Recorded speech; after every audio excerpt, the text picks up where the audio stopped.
Here on the Wheels Boy channel, we tend to talk mostly about Chinese electric vehicles, but occasionally we veer off that path to talk about interesting Chinese ICE or internal combustion cars like this one, the Geely Xingyue L. Would you like to come to China and drive some of these interesting Chinese cars and see some of the most fascinating and important auto shows in the world? You are the perfect candidate for the Wheels Boy EV Tour. That's right, we are inviting our fans to join us here in China in 2025 for 3 different events. Shanghai in April, Chengdu in August, and Guangzhou in November. Registration for the Shanghai event, which is based around the Shanghai Auto Show, the world's most important auto show by far, has already begun. So reach out now to tour@wheelsboy.cn to learn how you can register and join. Welcome to Wheels Boy, where we cover the newest, coolest, and wildest vehicles from the Chinese car market. Be sure to like, subscribe, and hit the bell.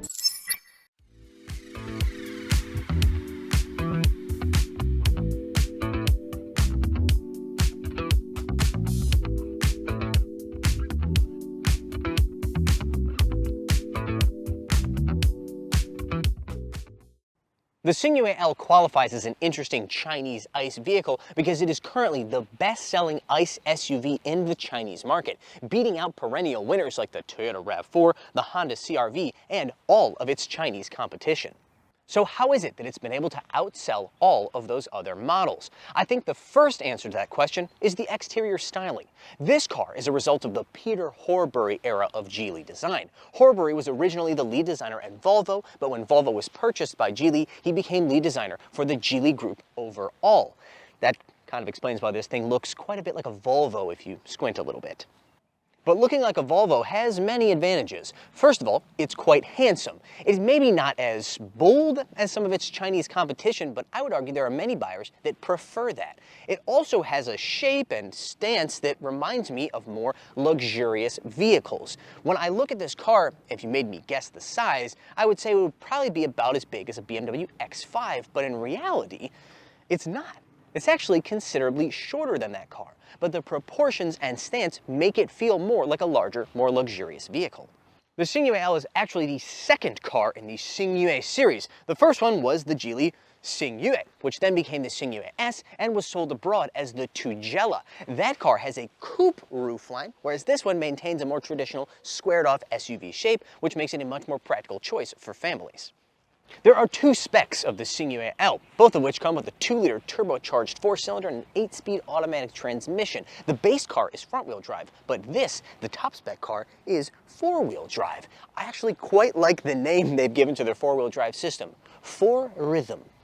In the back, you've got 562 liters of cargo space, which compares nicely to that of the Toyota RAV4, which is right about in the same range. I also like the arrangement of this rear cargo space. You've got some storage on the left side over here, as well as some underneath the floorboard. The interior of our test car comes in a nice combination of rich chocolate brown and tan with some nice, albeit very faux, wood trim thrown in just for good measure. I think the interior design manages to accomplish the same thing as the exterior design, i.e., it at least looks like a higher-end vehicle, if not exactly feeling like a higher-end vehicle. The interior of the Xingyue L also maintains something I've always liked about Geely brand vehicles, and that is the inclusion of Chinese design elements. I first noticed this way back when I reviewed the Geely Jiaji MPV in 2019, a fact that I am not going to dwell on, otherwise it will feel very old, but the Chinese elements on the interior are twofold. One over there on the dashboard in front of the passenger, and another here on the driver's side of the center armrest. I'm not exactly sure what this is supposed to symbolize or mean. Neither is, by the way, the Chinese person behind the camera right now, but maybe someone in the comments section can let us know. Also, they've included an English sentence down here, original in China. I guess I know what they're kind of trying to say, but I'm not entirely sure. All the things I've already mentioned are going to help this car sell. However, I think one of the biggest contributing factors to its sales is its infotainment and tech, which is pretty impressive for a gas car. car, even a Chinese gas car. And it's especially impressive compared to that of its international brand competitors like the RAV4 or the Honda CR-V, etc., etc., anything from Volkswagen, for example. It's got three 12.3-inch screens. Now, this is a car that hit the market in 2021, so those screens have some pretty big black areas between each of them, but the infotainment, the UI, the UX is quite good on this and has been quite good since it hit the market. I think that is a major factor that's keeping it ahead of its foreign competition.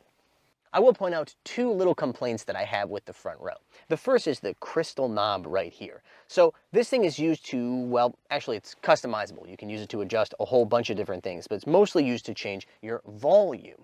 In the middle of it, they put a CMA for Compact Modular Architecture. That's the architecture that underpins this car as well as a bunch of Volvos as well. They're quite proud of it. Not only is it here, it's also on the steering wheel. However, the logo spins along with the knob, which means, for somebody like me who's a little bit crazy, when I spin it, it gets cockeyed, and I want it to be straight. But in order for it to be straight, I have to spin it, which means I'm changing my volume, which is very inconvenient. The second complaint I have is the same one that I've had with many Geely and Lincoln Co. products in the past, and that is the shift lever. In order to go into reverse or drive, you actually have to hit it twice, because the first time you hit it, it goes into neutral. Then you hit it again, and it goes into drive. Or you go forward, neutral, again, reverse. It's just kind of unnecessary. This is a settled science. Pull all the way if you want to go into drive, kind of pull and hold in modern vehicles if you want to go into neutral. The second row of the Xingyue L is also a very pleasant place to spend time. This thing has 3 climate control zones: driver, passenger, and rear row. The rear rows is controlled via this touch screen right here. Space-wise, you've also got plenty of it in terms of legroom and headroom. I am 1.75 meters tall, or about 5'9" just for context. And it's got adjustable rake. Electrically adjustable rake, as you can see, all on a car that costs between $23,000 and $25,000 USD. Granted, the motor is a little loud and there's a little bit of squeak, but hey, electrically adjustable rake on a car that's that cheap ain't bad.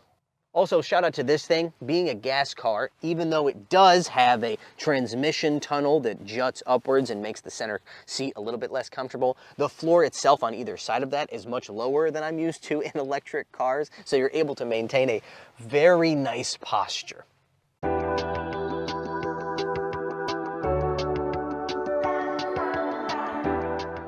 I already mentioned that this thing uses the CMA architecture from Volvo. Well, it also uses a Volvo powertrain, including the 2-liter turbocharged 4-cylinder, which makes 238 horsepower and 350 newton-meters of torque. Good enough for a 0 to 100 km/h time of 7.5 seconds, which is quite fast for this category. As far as I can tell, the only car from a foreign brand here in China in this category that can compete with that is the Ford Escape. Everything else is over 8 seconds. There's also the 8-speed transmission, which again, it shares with Volvo and it shifts very smoothly. This thing drives better than, I would say, pretty much every other car in this category, whether we're talking about foreign or Chinese brands. One factor in that is that this new 2025 model features constant damping control, or CDC. Actually, for some reason, Geely insists on calling it CCD. I don't know if there's a difference between that and CDC other than the order of the letters, but the result is the same. This is an adjustable damping system on a car that costs this little, which is very impressive. And it does its job too, keeping out a majority of vibrations over bumps. That CDC or CCD suspension obviously has adjustable stiffness depending on which driving mode you're in, comfort, sport, or normal. However, the difference between them is honestly almost imperceptible to me. It'd be more accurate to call them comfortable, slightly more comfortable, and least comfortable. However you slice it, it's impressive that a car at this price point would have a suspension technology like CDC.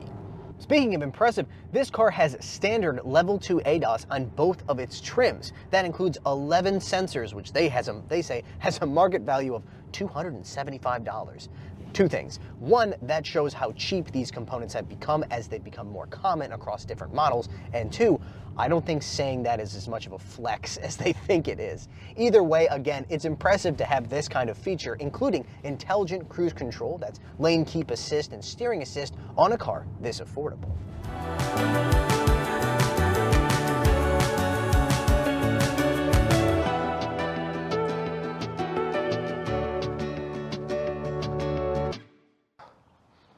I think this car has managed to sell so well at this particular moment in time for 3 reasons. The first is that the interior and exterior design are very nice for a car at this price point. That includes all the smart features on the interior, which are not common on most gas SUVs, even ones from Chinese brands. The second reason is the powertrain, which is essentially the same as a Volvo. You're basically able to tell people, hey, for a very affordable price, you can get a luxury car powertrain and platform. The third and potentially most important reason for this car's current dominance in this market is the fact that its traditional competitors from joint venture brands, i.e. Toyota and Honda, well, they're simply not improving fast enough when it comes to their powertrain and infotainment technology in order to keep up with this and other Chinese brands. Alright, that's going to do it for today's video. Be sure to like, subscribe, and hit the bell. Thank you for watching.